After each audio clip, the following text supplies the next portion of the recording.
Capítulo 10. Dentro de 5 dias, o alienista meteu na Casa Verde cerca de 50 aclamadores do novo governo.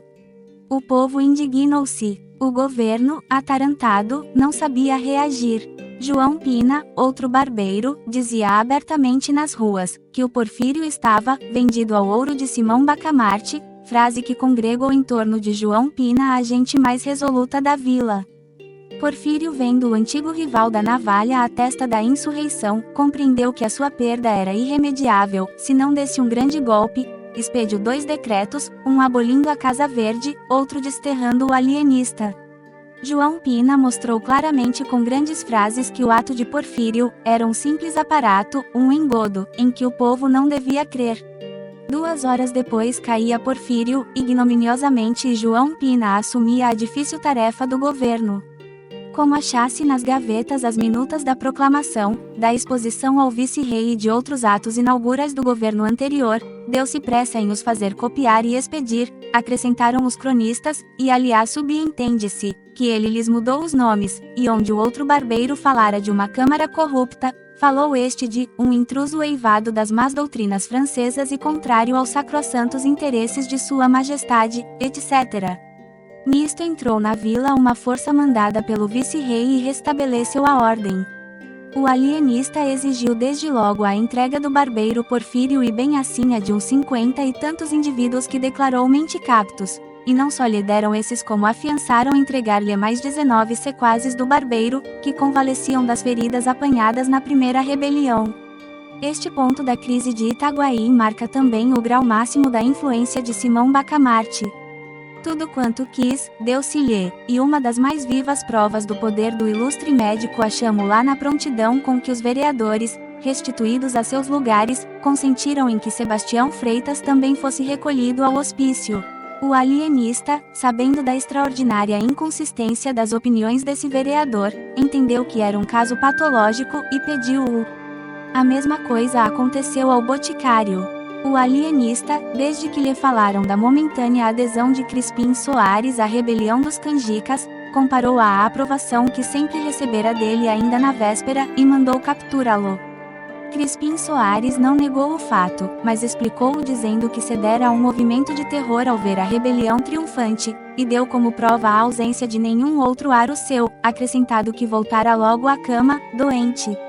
Simão Bacamarte não o contrariou, disse, porém, aos circunstantes que o terror também é pai da loucura, e que o caso de Crispim Soares lhe parecia dos mais caracterizados. Mas a prova mais evidente da influência de Simão Bacamarte foi a docilidade com que a Câmara lhe entregou o próprio presidente. Este digno magistrado tinha declarado, em plena sessão, que não se contentava, para lá da afronta dos canjicas, com menos de 30 almudes de sangue, palavra que chegou aos ouvidos do alienista por boca do secretário da Câmara entusiasmado de tamanha energia. Simão Bacamarte começou por meter 0 secretário na Casa Verde, e foi dali à Câmara a qual declarou que o presidente estava padecendo da demência dos touros, um gênero que ele pretendia estudar, com grande vantagem para os povos. A Câmara a princípio hesitou, mas acabou cedendo.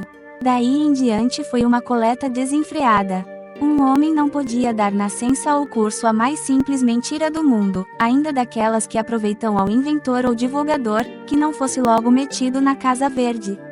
Tudo era loucura. Os cultores de enigmas, os fabricantes de charadas, de anagramas, os maldizentes, os curiosos da vida alheia, os que põem todo o seu cuidado na tafularia, um ou outro almotasse enfunado, ninguém escapava aos emissários do alienista. Ele respeitava as namoradas e não poupava as namoradeiras, dizendo que as primeiras cediam a um impulso natural e as segundas a um vício. Se um homem era avaro ou pródigo, ia do mesmo modo para a Casa Verde, daí a alegação de que não havia regra para a completa sanidade mental. Alguns cronistas creem que Simão Bacamarte nem sempre procedia com lisura, e citam em abono da afirmação, que não sei se pode ser aceita, o fato de ter alcançado da Câmara uma postura autorizando o uso de um anel de prata no dedo polegar da mão esquerda, a toda a pessoa que, sem outra prova documental ou tradicional, declarasse ter nas veias 2 ou 3 onças de sangue godo. Dizem esses cronistas que o fim secreto da insinuação à Câmara foi enriquecer um ourives amigo e compadre dele, mas, conquanto seja certo que o ourives viu prosperar o negócio depois da nova ordenação municipal, não o é menos que essa postura deu à Casa Verde uma multidão de inquilinos, pelo que, não se pode definir, sem temeridade, o verdadeiro fim do ilustre médico. Quanto à razão determinativa da captura e aposentação na Casa Verde de todos quantos usaram do anel, é um dos pontos mais obscuros da história de Itaguaí. A opinião mais verossímil é que eles foram recolhidos por andarem a gesticular, à loa, nas ruas, em casa, na igreja. Ninguém ignora que os doidos gesticulam muito. Em todo caso, é uma simples conjetura, de positivo, nada há. Onde é que este homem vai parar? Diziam os principais da terra. Ah, se nós tivéssemos apoiado os canjicas! Um dia de manhã, dia em que a Câmara devia dar um grande baile, a vila inteira ficou abalada com a notícia de que a própria esposa do alienista fora metida na Casa Verde.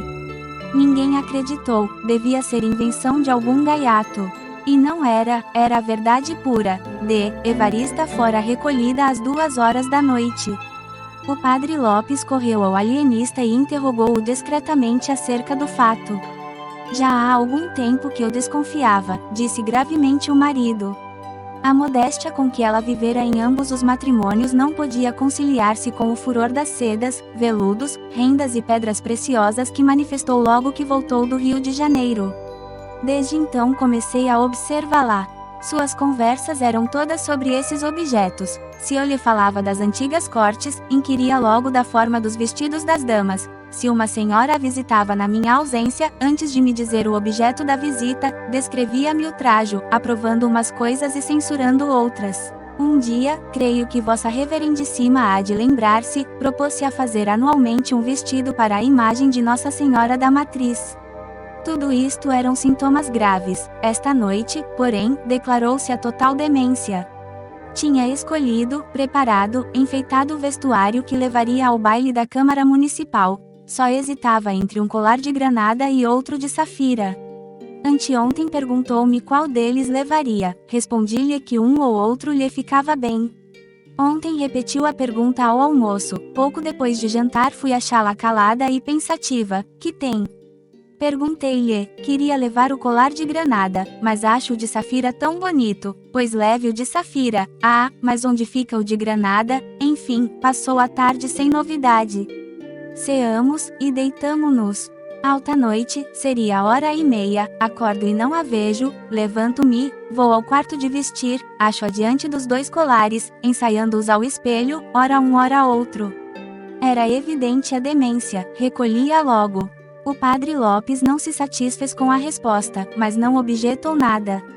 O alienista, porém, percebeu e explicou-lhe que o caso de Evarista era de mania santuária, não incurável e em todo caso digno de estudo.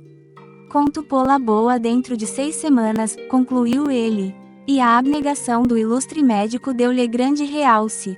Conjeturas, invenções, desconfianças, tudo caiu por terra desde que ele não duvidou recolher à Casa Verde a própria mulher, a quem amava com todas as forças da alma. Ninguém mais tinha o direito de resistir-lhe, menos ainda o de atribuir-lhe intuitos alheios à ciência. Era um grande homem austero, Hipócrates forrado de Catão. Obrigado por assistir o vídeo. Se está gostando desse audiolivro, não esqueça de se inscrever no canal, deixar o gostei nesse vídeo e ativar o sininho para não perder os próximos capítulos. Também compartilhe com alguém que vai gostar dessa história. Clique aqui para escutar o próximo.